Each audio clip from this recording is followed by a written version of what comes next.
Hello.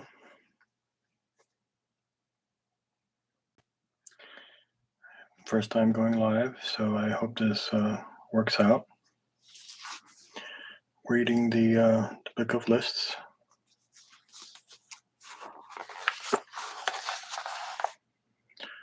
It's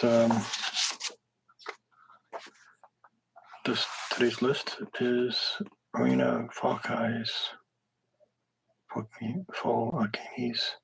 18 persons in history she'd most like to have interviewed.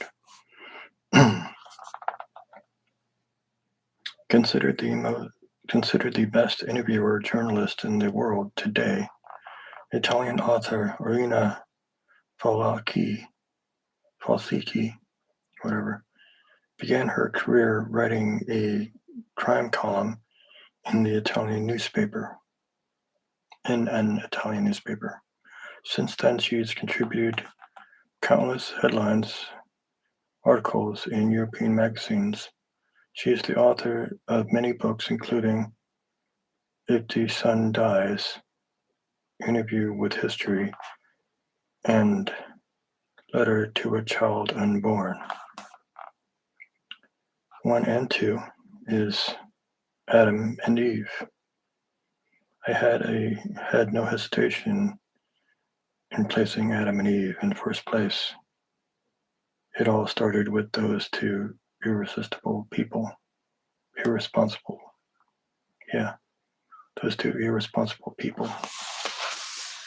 Oh, maybe the light's too much. Hang on. Yeah, maybe that's better. Yeah, sorry about that.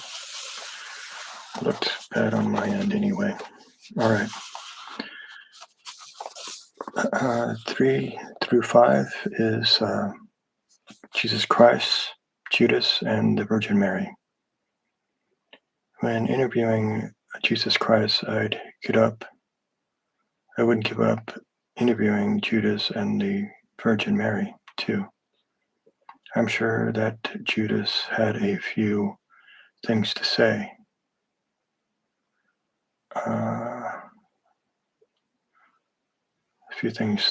About the Master.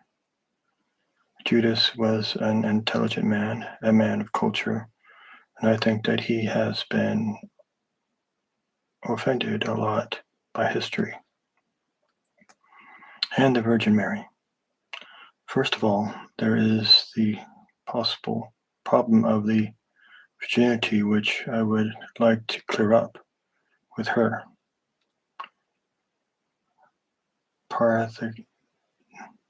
Parthenogenesis, or so on. Or was it a handsome Roman soldier, as it seems? Then the poor woman had a few problems because of her son, hadn't she? And finally, she does not know where her son was between the ages of 12 and 30. This has been a puzzle for 2,000 years. Alexander the Great. Number 6. Why do I list Alexander the Great? But it is so obvious. He was a marvelous fool. He had escaped from some psychiatric clinic, and I would like to ask Alexander the Great how he could have managed it without being caught later. And was Happy the general, really his great lover. 7 and 8, Homer and Shakespeare. I had no hesitation listing these two. They are my beloved ones, along with the authors of the Bible. Someone says that they never existed. The first one especially. In interviewing them and asking them about their birth certificates and passports, I would have finally be sure that they existed. Also, I could ask them a few secrets about writing techniques. Spartacus, number 9. Of course, I had to name Spartacus. I am on the other side of the barricades, as everyone knows, always on the side of the rebels and disobedient ones. And Spartacus is certainly one of the greatest men who ever existed.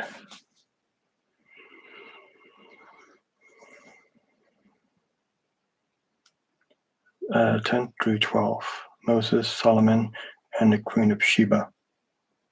Since disobedience doesn't need to exist when laws do not exist, I had to put in the biggest lawmaker in the world, that is, Moses. Besides, he was quite a leader, indeed. Yet had I existed in those ages, how could I ignore people like Solomon, who wrote the Song of Songs, and that intelligent and adventurous woman called the Queen of Sheba? 13 through 14, Hitler and Napoleon. Of course, one cannot ignore Hitler. I can admit that he was no worse than some others in mankind's history. Yet there are a few things that puzzle me about him. For instance, homosexuality. What did he do with Eva Braun? But here we go again. Would it be honest to interview Hitler without interviewing Napoleon? In the name of liberté and cross fertility, the bloody hypocritical, Napoleon was the worst dictator and the most piteous conqueror. Like Hitler's Goering, Napoleon not only killed and executed resistors, but also stole works of art. Look at all those Etruscan statues he stole from Florence. I would ask the bastard about that.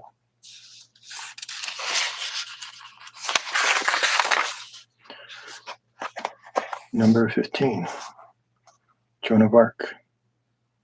As a feminist, I feel obliged to mention Joan of Arc, along with England's Elizabeth II and Catherine the Great of Russia. She is one of the few women who we are permitted to mention in order to demonstrate that women aren't stupid.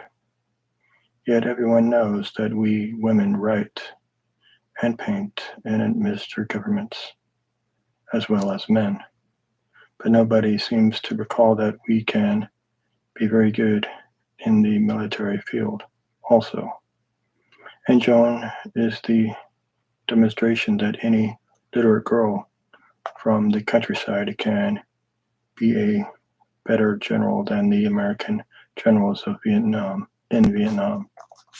Besides, she was burned at the stake by the church, and I would like to ask her a few things about the shameful trial that made me recall the Rosenberg's trial. 16 through 17, Lenin and Marx. Of course, I had to put in Lenin, but what interviewer would go to interview Lenin without interviewing Karl Marx? Besides, I would like to ask Marx a few things about the way he treated his wife. What about the surplus value theory with her? He treated her as a feudal lord treated his vassals, or a pharaoh, his slaves. Immanuel Kant would have something to say about his inconsistencies. 18. A man or woman from another planet, or a dinosaur. I didn't mention David, Machiavelli, Marco Polo, Helen of Troy, Dante Alighieri, Xerxes, Arthur Rimbaud. My heart bled that I had to ignore them, yet in all sincerity I preferred to close with a man or woman from another planet. It had nothing to do with the past, apparently, but not but I am not so sure.